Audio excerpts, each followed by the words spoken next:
இந்த 15 வயதிலிருந்து 24 வயது வரை இதற்குள்ளே இருக்கக்கூடிய சென்சிட்டிவ் ஏஜ், உணர்ச்சி பூர்வமாக இருக்கக்கூடிய ஏஜ், நம்முடைய பழக்க வழக்கங்களை நாம் உண்டாக்கக்கூடிய பயிற்சிப்படுத்தக்கூடிய ஒரு ஏஜ் 15 வயதிலிருந்து 24 வயது வரை. இந்த வயதில் தான் நமக்கு அதிகமான வெளி உறவுகள் நம்மை சந்திப்பார்கள். அந்த உறவுகளில் நாம் மிக கவனமாக இருக்க வேண்டும் என்று இஸ்லாம் சொல்கிறது.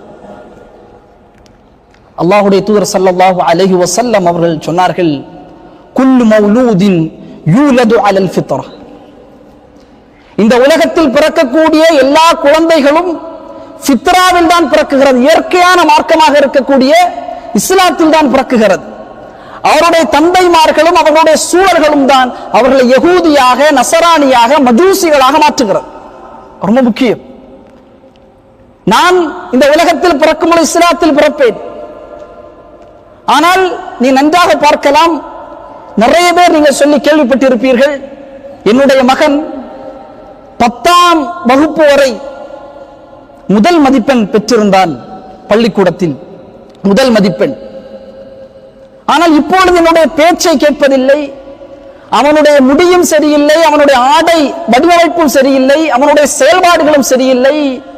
இதற்கு மிக முக்கிய காரணம் என்பது நட்பு தான் சகோதரர்களே. நிறைய பேர் எக்ஸ்பீரியன்ஸ் செய்திருப்போம். ரசூல் ஸல்லல்லாஹு அலைஹி வஸல்லம் சொன்னார்கள், இமாம் திர்மிதி அவர்கள் பதிவு செய்கிறார்கள் 2328வது செய்தியாக, அபூ ஹுரைரா ரலியல்லாஹு அன்ஹு சொல்கிறார்கள், அறிவிக்கக்கூடிய செய்தி, அல் மர்உ அலா தீனி கலீலி. ரசூலுல்லாஹ் சொல்கிறார்கள், ஒருவர் தன்னுடைய நண்பரின் மார்க்கத்தில் இருக்கிறார். அல் மர்உ அலா தீனி கலீலி, நண்பருடைய மார்க்கத்தில் ஒருவர் இருக்கிறார். ஃபயன்துர் அஹதுக்கும் மை யுகாலில், அவர் பார்த்து கொள்ளட்டும் அவர் யாரோடு நட்பு பாராட்டுகிறார் என்று. என்னுடைய நண்பன் யார் என்று அவன் பார்த்து கொள்ளட்டும் என்பதாக ரசூலுல்லாஹ் சொல்கிறார்கள். அவனிடத்தில் அகீதா ஸஹீஹா, சிறந்த அகீதா இருக்கிறதா, தூய்மையான அகீதா இருக்கிறதா, அல்லது வழி தவறக்கூடிய அகீதா இருக்கிறதா என்று இஸ்லாம் பார்க்க சொல்கிறது. அவனிடத்தில் கெட்ட பழக்கங்கள் இருக்கிறதா, அவனிடத்தில் போதை பழக்க வழக்கங்கள் இருக்கிறதா, அவனிடத்தில் ஹராமான செயல்பாடுகள் இருக்கிறதா, அதை பார்க்க சொல்கிறது.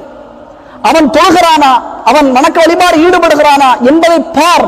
காரணம், உன் நண்பன் எப்படி இருக்கிறானோ அப்படித்தான் நீ இருப்பாய்.